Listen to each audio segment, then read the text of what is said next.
Okay, thank you, Fadia, again for being willing to be interviewed.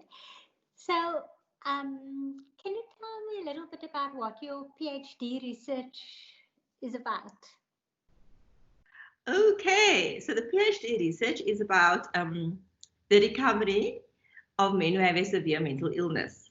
And the reason I'm thinking about recovery is because the notion of recovery is twofold. You get clinical recovery and you get personal recovery.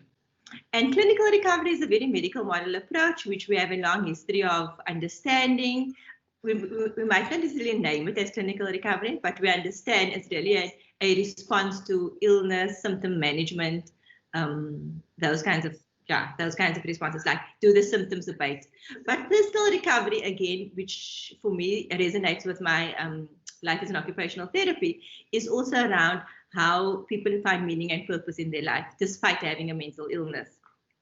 So what my research is focused on is really looking at men who have a severe mental illness, and there are aspects of that has comorbidities. So in the communities that we work in, or that I've worked in the past, a lot of people have a severe mental illness along with a substance abuse problem. And so we refer to that as dual diagnosis. So I'm interested in finding out how these men experience recovery and what it means for them to be recovered.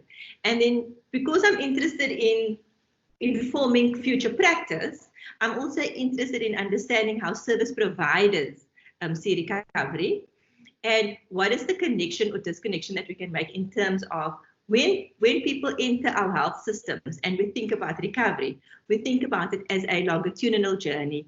It's cyclical, it's non-linear, it happens over time. So many people live with a mental illness for very many years, and their opportunities and their life course changes within that years. But that's not to say that because you have the label of having a severe mental illness, you cannot live a meaningful life. And so I'm interested in hearing people's stories around that, hearing service provider stories around that, and thinking about, even if we take recovery to beyond an institution, to beyond a hospital setting, what must be in place in communities that will facilitate people's recovery journeys. Yeah. And for me, it's bigger than health, right? So clinical recovery is very much located in a health system. It's around you get very ill, and severe mental illness often requires an admission, right? So one of the criteria is that people have had to be admitted, right? So you're coming out, and then you're in your community. You get your medication at the day hospital. But what else do you need? If you're thinking about, so recovery was born out of psychosocial rehab, which speaks to environments of choice, living, learning, working, and socializing. So health is only one aspect of it, but what are the spaces that people need to live, learn, work, and socialize in that will help them on their recovery journeys? And why does this research matter to the work that occupational therapists do in private or public health services in South Africa? So I think for me, what I've discovered in terms of the services that we provide, while it's group orientated, it's not necessarily people's individual reality of where they're going back to or where they come from. So the intervention is really individually focused for the time that they're in hospital. And when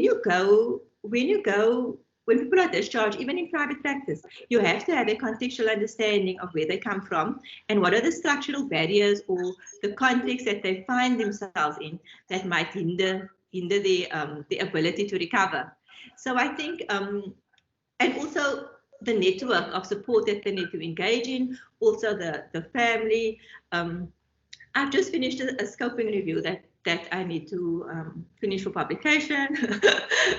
But one of the things that was different really was that in the West, recovery is around independence. So when you can live on your own and when you can see to yourself and earn your own income and get married, that is a sign of a recovered life.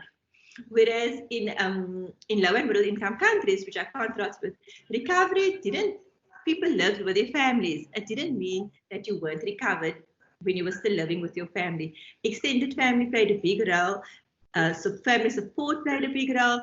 Spirituality and religion even played a big role in terms of how people understood their recovery and how they made sense of their mental illness.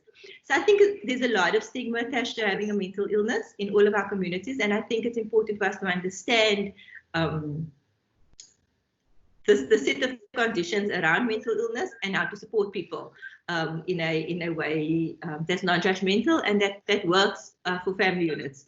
So I think an occupational therapist's role can't just be about the person that's coming to see you alone. It really is about the person, their family unit, their social connections, the community they find themselves in, the workspaces that they have to navigate. Yeah. Thank you for that explanation. I think, I mean, listening to you and then, hearing about how the scoping review that you've completed actually helps to inform the way you think about what we need to look at when we're looking at the communities that people live in. What is it that might need to be understood beyond the symptoms, as you said, the clinical symptoms, which speaks to clinical recovery? What is the personal that needs to be understood? I'm just wondering, as you continue with this research, what you would suggest at this point with the knowledge that you have. What would be your words to other researchers or practitioners who are working in mental health, perhaps based in institutions or even starting to work in community settings? What would be your advice to them? I think as much as you want to understand the person that you're seeing within your practice, you also have to have an understanding of the community that they are going back to. So I think that's one of the biggest lessons for me. The other thing is long-term relation support. So I always say, people have heard me saying also that people are the assistive devices. So occupational therapists are all about assistive devices. And in psychiatry and mental health, people are the assistive devices. So who is that long-term relational support person that you identify along with the mental health service user that can be that long-term relational support person for the service user? I think that. And the other thing that has really taught me also is about people's individual stories matter. So really, the person living with a severe mental illness is the expert by experience. We have book knowledge, right? But we're not living it.